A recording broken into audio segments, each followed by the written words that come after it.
ตัดสินใจเดินถอยออกมาจากปัญหาเรื่องรักสามเศร้ากล้ำอกข้างซ้ายพูดกับหัวใจเบาเบาคนมาทีหลังอย่างเราไม่มีสิทธิ์ฝันนั่นคือเรื่องจริง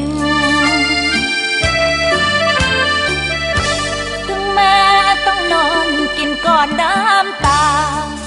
ก็คุ้มค่าที่ตัดสินใจเพราะทำถูกแล้วถึงแม้ต้องเจ็บเพียงใดถ้ารักมันทำร้ายใครก็เลือกจะไปให้ไกลดีกว่าฝากคำอำลามากับสายลมเงาจากคนเคยรักแฟนเขามีความในใจอยากให้รู้ว่านับจากวันนี้จะไม่กลับไปให้เธอเห็นหน้าหนึ่งคำที่ยังค้างคาคือฝากขอโทษผู้หญิงคนนั้นเมื่อรักสามเศร้าจบลงเสียทีชีวิตนี้ก็มีคุณค่าศักดิ์ศรีผู้หญิงคือสิ่งที่ควรรักษาส่งรอยยิ้มทั้งน้ำตาชาติหน้าคงได้พบกัน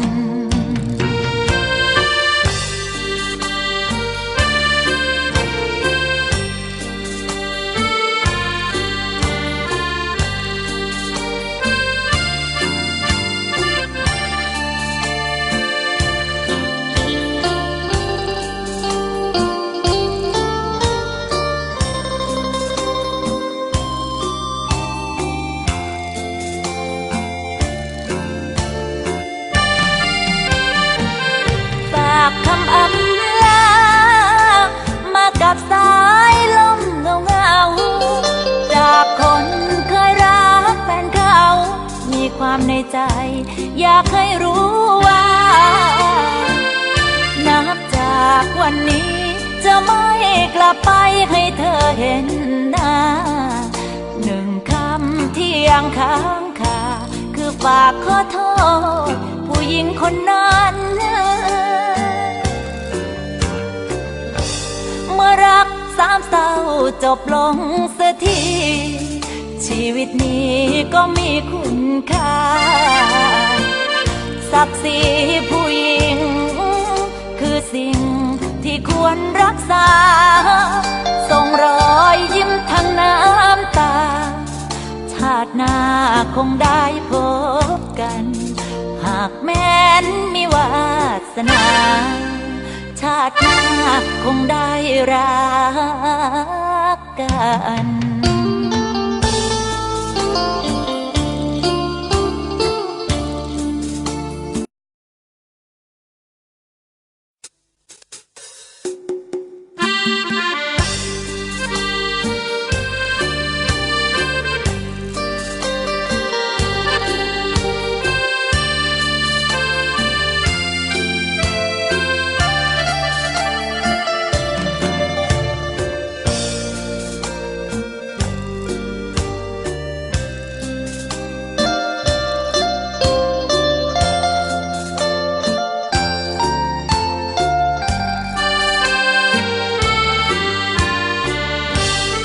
ตัดสินใจ